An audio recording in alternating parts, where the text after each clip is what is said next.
Praise the lord. మత్తయి సువార్త 28వ అధ్యాయం.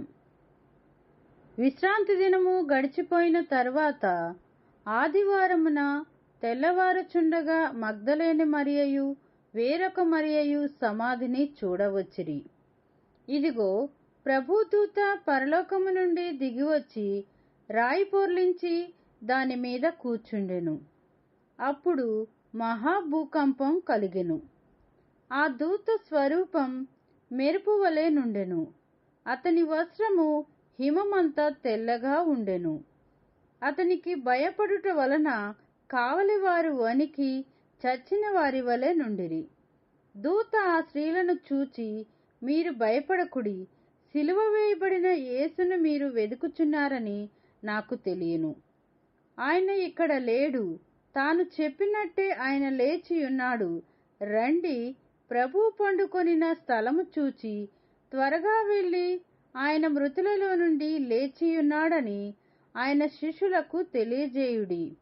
ఇదిగో, ఆయన గలిలయలోనికి మీకు ముందుగా వెళ్ళుచున్నాడు. అక్కడ మీరు ఆయనను చూతురు. ఇదిగో, మీతో చెప్పితినెను. వారు భయముతోనూ మహా ఆనందముతోనూ సమాధి యొద్ద నుండి త్వరగా వెళ్ళి ఆయన శిష్యులకు ఆ వర్తమానము తెలుప పరిగెత్తుచుండగా యేసు వారిని ఎదుర్కొని మీకు శుభమని చెప్పెను.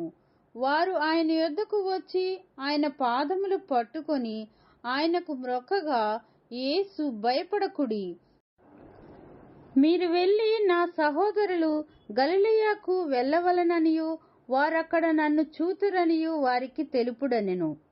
వారు వెళ్ళుచుండగా కావలి వారిలో కొందరు పట్నములోనికి వచ్చి జరిగిన సంగతులన్నిటినీ ప్రధాన యాజకులతో చెప్పిరి.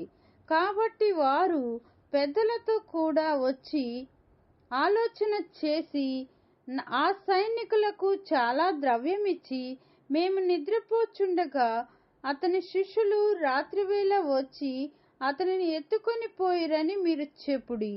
ఇది అధిపతి చెవిన పడిన ఎడల మేమతన్ని సమ్మతిపరిచి మీకేమీయూ తొందర కలగకుండా చేతుమని చెప్పిరి.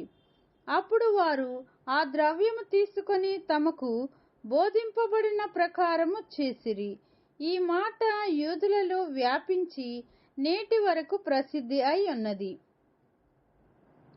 11 మంది శిష్యులు యేసు తమకు నిర్ణయించిన గలిలయలోని కొండకు వెళ్ళిరి. వారు ఆయనను చూచి ఆయనకు మ్రొక్కిరి గాని కొందరు సందేహించిరి.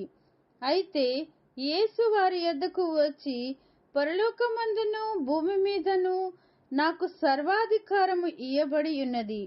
కాబట్టి మీరు వెళ్ళి సమస్త జనులను శిష్యులనుగా చేయుడి.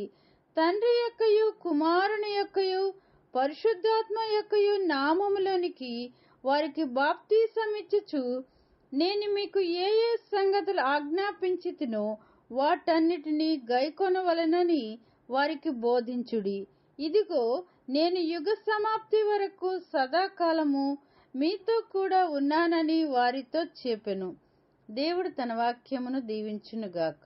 ఆమేన్.